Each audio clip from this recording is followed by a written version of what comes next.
So welcome to the Great Managers MasterClass. What I'm going to show you in this session will increase your confidence and allow you to become the manager you've always dreamed of being in the shortest possible time. Our session today is on leadership brand. Let's start with what is leadership brand. Now, some of you may have heard of leadership brand before. I'm sure you've all heard of brand before, but we're going to talk specifically about leadership brand. And a leadership brand is how you're known as a leader. It's how people perceive the value you bring to your role.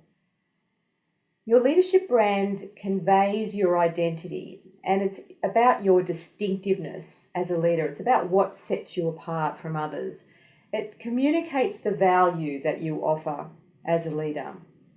And if you've got the wrong leadership brand for the position you have or the position you want, then you're not having the impact you could be. So a strong personal leadership brand allows all that's powerful and effective about your leadership to become known to your colleagues, enabling you to generate maximum value and to get the results that you want. So what is your current leadership brand? Most people don't even think about this. They might have some vague ideas about it, but no real clarity about it. And great managers do think about their leadership brand. And let me tell you, as a leader, you do have a brand, whether you're aware of it or not, and whether you've thought about it or not. Your current brand is perhaps what your staff are saying about you when you're not present. So think about that for a moment. What do you think they would say at a family barbecue if someone asked the question, "What's your boss like?" So if we don't think about our brand and if we don't create it deliberately, then our brand will simply be an extension of our self-concept.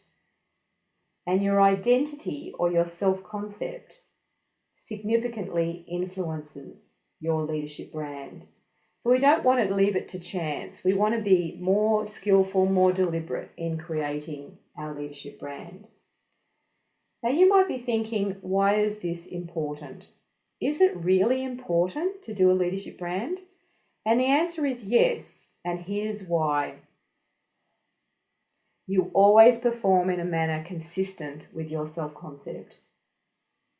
Your self-concept is taking form in your life every day. It comes out in the things that you do, the things that you say, and particularly in your way of being. And this is a term that we use often in the Great Managers program, your way of being. Your way of being is the way you step into the world. It determines the way other people experience you. Your self-concept or identity precedes and predicts your level of success. This is the same for all of us. So this is why it's very important that we know this. As an intelligent adult, our leadership brand is the identity we decide to create for ourselves. So here's how you go about creating it. The first thing you need to do is become aware of any self-limiting beliefs you may be holding. I want you to think about this. What are you holding on to from your past that may no longer be true? I want you to find out what these thoughts are and reality check them. I do this all the time when I'm coaching people. I get them to make their thoughts about themselves conscious. I've had people who say to me things like, "Oh, I have a real fear of failing." So together we reality check them and I ask them, what evidence do you have to support that belief or that identity you have of yourself? When have you failed? And very rarely can they come up with any evidence. Now, this belief may have come from something a teacher said to them at some point a long time ago, or one experience they had where they tripped over and got roused on, or something a parent might have said to them, and they've carried that through their life as if it was true. Now, a lot of the people I'm working with are quite senior leaders, so they're obviously quite successful in their roles. And when I ask them, what evidence do you have? When have you failed? Sometimes it's something that goes right back to childhood. There is no recent evidence. So we need to reality check it and remove what is not true and what does not support you. The next thing you need to do is to think about what you want to be known for. I want you to write this down. What do you want to be known for? and what results do you want to achieve? It's very important to do this reflective process when you're creating your leadership brand.